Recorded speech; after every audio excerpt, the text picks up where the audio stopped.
नमस्कार. आज आपण करूयात मस्तपैकी चविष्ट असे पंजाबी छोले. छोट्या मोठ्या समारंभात छोले पुरी, छोले भटुरे हे सर्रास केले जाते. म्हणून आपण आज करून पाहतोय पंजाबी छोले. त्याकरता लागणारं साहित्य आहे, हे छोले मी रात्रभर भरपूर पाण्यात असे भिजवलेत आणि आता सकाळी त्याचे आपण छोले बनवणार आहोत. छान भिजलेत ते.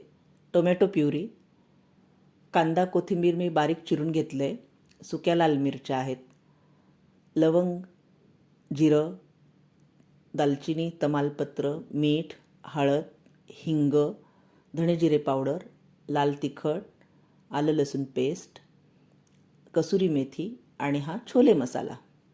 प्रथम आपण कुकरच्या डब्यामध्ये छोले घालून त्यात पाणी, थोडासा खायचा सोडा, मीठ, दालचिनी, लवंगा आणि एक तमालपत्र घालून कुकरमध्ये आपण शिजवायला ठेवायचे.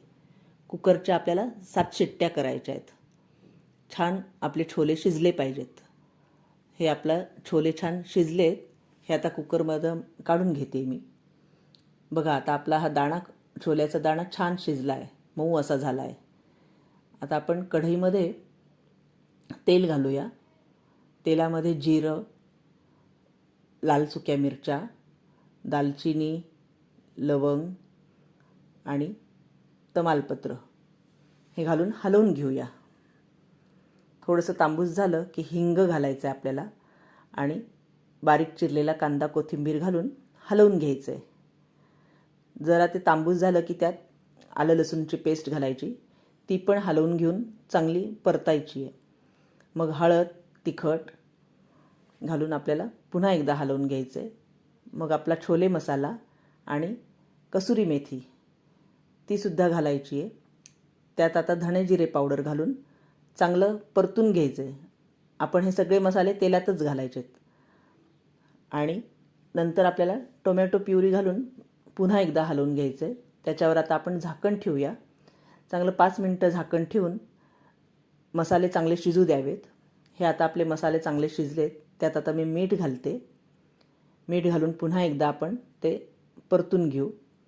आता हे शिजलेले आपले छोले आहेत, ते सगळे घातलेत मी त्यात आणि छान असे हलवून घेऊ. आणि चांगल्या 2 उकळ्या येऊ द्यायच्या आहेत त्याला. चांगली उकळ्या, आपले छोले छान शिजलेत, त्याच्यामुळे जास्त आपल्याला शिजवायची गरज नाही आहे. हे आपले छोले तयार झालेत. मस्तपैकी असे छोले पुरी किंवा भटुरेबरोबर, अगदी नान, पराठा, पोळीबरोबरसुद्धा खाऊ शकता. मस्त असे छोले आपले तयार आहेत. तुम्हाला जर माझा व्हिडिओ आवडला असेल तर लाईक, कमेंट आणि सबस्क्राईब करा आणि शेअर करायला विसरू नका. थँक्यू. माझ्या इतर रेसिपी पाहण्यासाठी स्क्रीनवर दिलेल्या व्हिडिओवर क्लिक करा.